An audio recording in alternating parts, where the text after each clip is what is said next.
Can you break down what's inside the spending proposal and how we got here?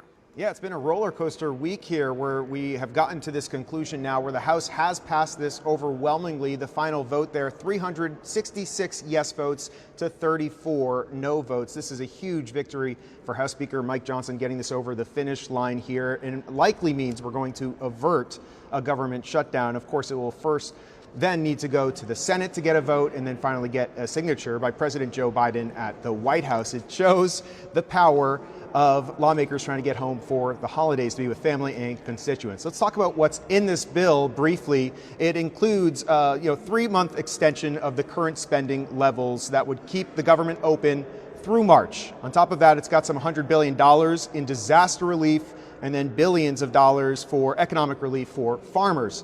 That's what's in the bill. Here's one big thing that's not in the bill. It does not include a suspension or the raising of the debt ceiling that was in the previous version that failed on Thursday. That was a Trump demand to be included in here, but it got major opposition from Democrats who did not want that to be included in this bill. So that was taken out, and that actually led to a number of Democrats coming into support of this. In fact, all Democrats coming to support this on the House floor. Right, and Evan, President-elect Donald Trump was a major influence in the original bill being scrapped.